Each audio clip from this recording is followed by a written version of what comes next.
So this is the Nikon F65, relatively inexpensive camera that you can pretty much pick up anywhere in the world for, I'd say, under $50 with a lens, even with two lenses. I got mine with two lenses, the two kit lenses.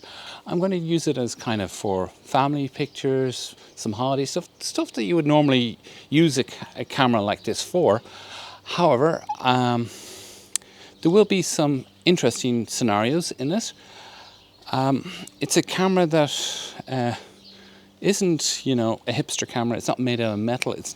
It's pretty much automatic. But if you want something light and you want to travel with it and you don't want to worry about it, this is the perfect film camera for you.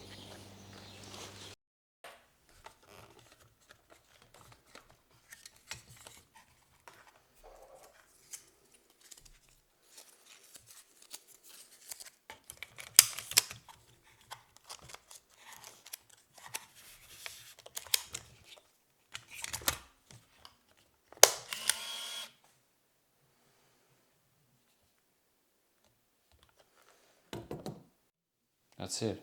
It's super simple to load to film in this camera. This is the Nikon F65.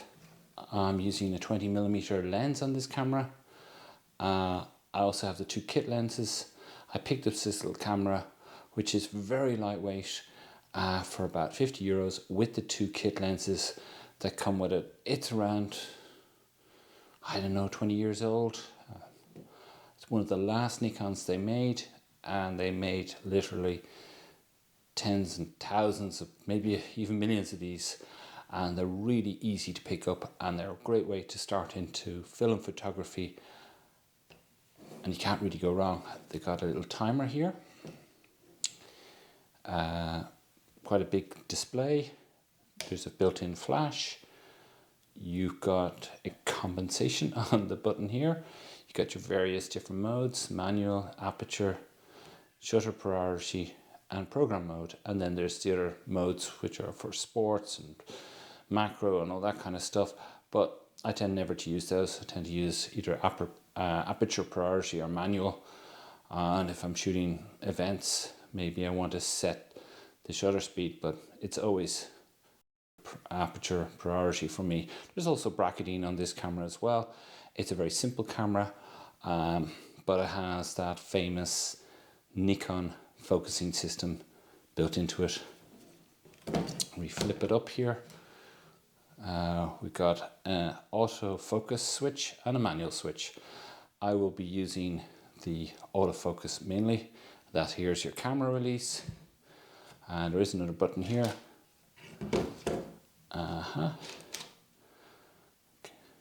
And then there is your autofocus light here for low light conditions. There's a few other features on this camera, but it's pretty much rudimentary. It was designed basically to be an SLR that is point and shoot with some features on it.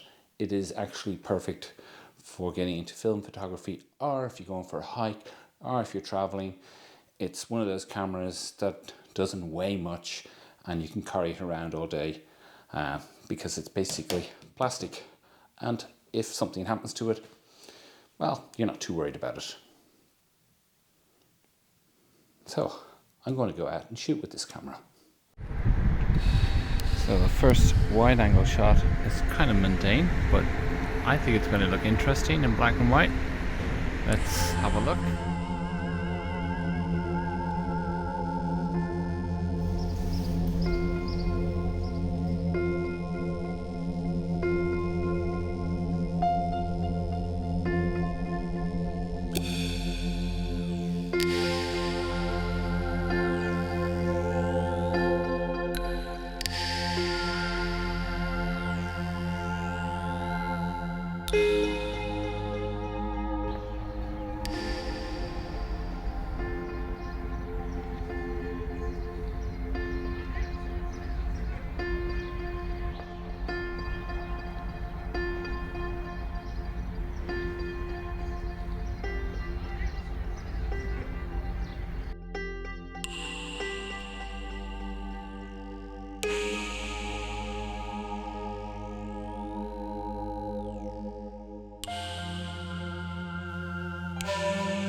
So it says unicorns don't exist.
So shooting with the Nikon F65 has been a really wonderful time because I just focused on actually getting the image and not really worried about the settings because of the autofocus and the exposure, and in situations where I wanted a bit of flash, you know, in the foreground when I was taking some images of people and I wanted their faces to be illuminated. The built-in flash was really useful. Certainly for $50, this camera is a steal. And you know, people are a bit a bit snobby about such cameras because it's all kind of plastic, but you got to take into account this camera was made, it was probably one of the last Nikon cameras that was ever made, so the technology in here is pretty fairly advanced. And it's going to last quite some time, because if you have some cameras from the 80s or 90s, and I do have quite a few of these kind of cameras, and they are starting to fall apart and cause trouble, especially the Autoboy, which I have another video on that, and I'm always repairing that camera.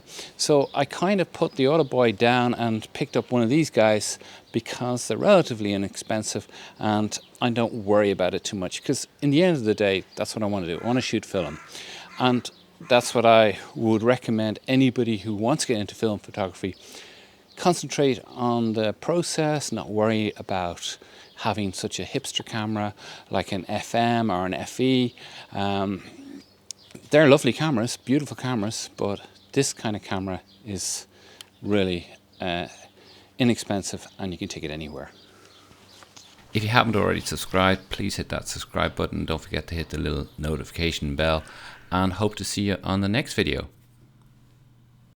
It really saved my ass in a few situations.